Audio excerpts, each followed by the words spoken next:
Hi boys and girls, it's Mrs. Panos. Today we will continue with chapters 2 and 3 of Charlie and the Chocolate Factory. Chapter 2, Mr. Willy Wonka's Factory. In the evenings, after he had finished his supper of watery cabbage soup, Charlie always went into the room of his 4 grandparents to listen to their stories and then afterwards to say goodnight.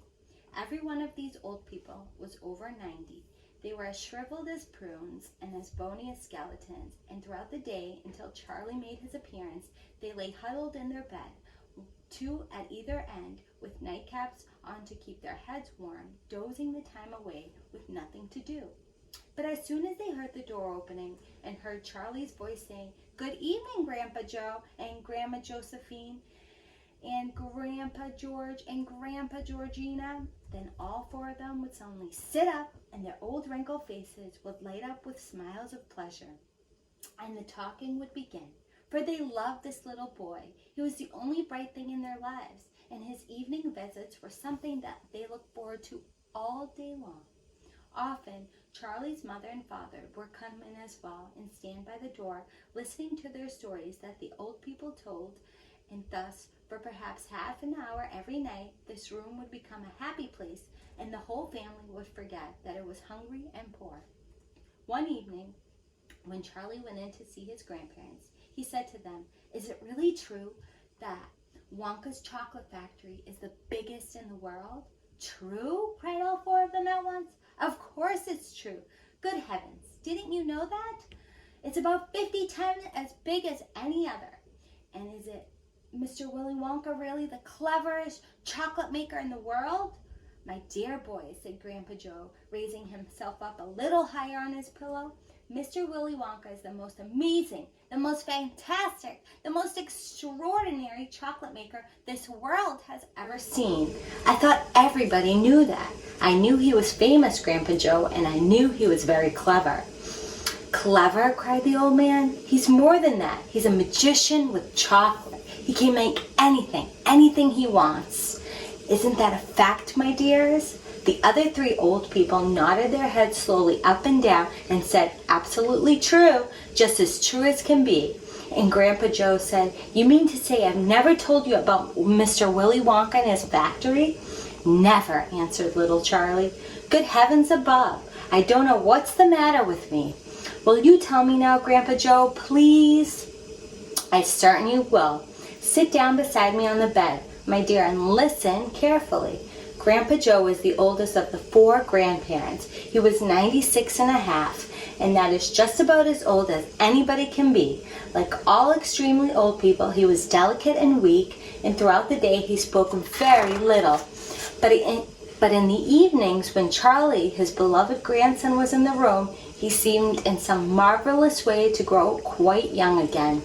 All his tiredness fell away from him, and he became as eager and as excited as a young boy. "Oh, what a man he is, this Mr. Willy Wonka," cried Grandpa Joe. "Did you know, for example, that he has himself invented more than 200 new kinds of candy bars, each with a different center, each far sweeter and creamier and more delicious than anything the other chocolate factories can make?" "Perfectly true," cried Grandma Josephine, "and he sends them all to the 4 corners of the earth. Isn't that so, Grandpa Joe?" "It is, my dear, it is. And to all the kings and presidents of the world as well. But it is only candy bars that he makes." "Oh, dear me, no. He has some really fantastic inventions up his sleeve." "Mr. Willy Wonka has? Did you know that he's invented making chocolate ice cream so that it stays cold for hours and hours without being in the icebox? You can even leave it lying in the sun all morning on a hot day and it won't go runny." "But that's impossible," said little Charlie, staring at his grandfather. "Of course it's impossible," cried Grandpa Joe. "It's completely absurd. But Mr. Willy Wonka has done it." "Quite right," the others agreed, nodding their heads. "Mr. Willy Wonka has done it." And then again, Grandpa Joe went on, speaking very slowly now so that Charlie wouldn't miss a word. "Mr. Willy Wonka can make marshmallows that taste of violets and rich caramels that change color every 10 seconds as you suck them, and little feathery sweets that melt away deliciously the moment you put them between your lips. He can make chewing gum that never loses its taste, and candy balloons that you can blow up to enormous sizes before you pop them with a pin and gobble them up. And by a most secret method, he can make lovely bluebird eggs with black spots on them. And when you put one of these in your mouth, it gradually gets smaller and smaller until suddenly there's nothing left except a tiny little pink sugary baby bird sitting on the tip of your tongue. Grandpa Joe paused and ran the point of his tongue slowly over his lips. It makes my mouth water just thinking about it, he said. Mine too, said little Charlie. But please go on.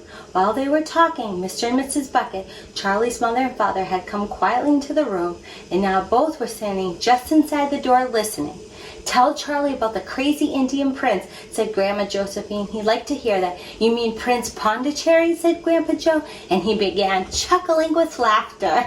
Completely, Dottie, said Grandpa George, but very rich, said Grandma Georgina.